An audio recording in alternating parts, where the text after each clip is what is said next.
The attention will turn to what is a nearly 2,000-year-old tradition of selecting a new pope. Catholic cardinals from around the world will convene a papal conclave inside the Sistine Chapel to complete the ancient and secretive process. For more, we are joined by CBS News papal and Vatican contributor Monsignor Anthony Figueiredo. Good morning. Good to see you again from over across the way there. Let me ask you first, before we move to the conclave, Monsignor, Pope Francis, from the minute he became Pope, fashioned his ceremonial behavior in a way that reflected his larger vision. How did you see that in the funeral service for him? Absolutely, John. When Pope Francis was elected March the 13th, 2013, he came out on the balcony and he actually bowed and knelt and asked the people to pray for him. So he was the Pope of humility. He was the Pope of simplicity.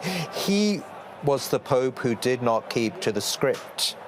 And so we've seen that today in the funeral as well. A very simple coffin, not the traditional three-layered coffin, a service that was peppered right through with sadness, but great joy as well. And they're moving through Rome. I mean, that was amazing in an open Pope-mobile. He didn't want to stay with the dignitaries. He didn't want to stay with the monarchs and heads of state. He wanted to be with his people, to allow them to, again, enter with him in that Pope-mobile. And so, from a pope that didn't keep to the script, now we'll have a new pope who will write a new script. In that process, cardinals are here, but they haven't started the conclave. What are they doing at this stage before the formal conclave begins? Well, at this point, you know, the cardinals, I think they're in a real pensive mode. We're actually in the convent where 10 of them are living at this moment, and it's fascinating counting these cardinals, some of them true papabilia, and they seem very nervous, very pensive. Really, I think there's going to be this battle. Do we keep with the legacy of Pope Francis? And today's funeral is going to be key in that, John, because we saw that great applause how many times during that funeral homily, where we touched on so many important points of Pope Francis's legacy. Build bridges, not walls. A church that is open to all. A church that is a field hospital. Or do we go back and put the emphasis back on doctrine? That's going to be the key to this conclave.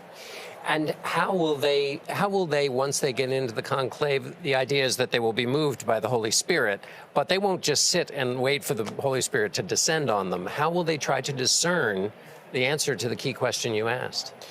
We're living in that moment. You know, we have the old adage here that you go in as a pope, you come out as a cardinal. And the Holy Spirit has already chosen the candidate, but there's going to be discussion. The cardinals are going to have general congregations now, beginning Monday morning, where they're going to meet in the morning and afternoon. Each one of them is going to give a short address on where he thinks the church needs to go.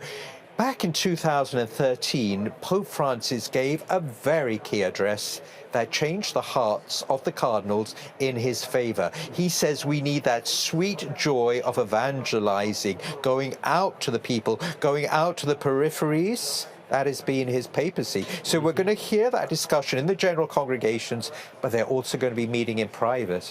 Right, under the eyes of Michelangelo. Monsignor Figueiredo, thank you so much. It's been a joy being with you today.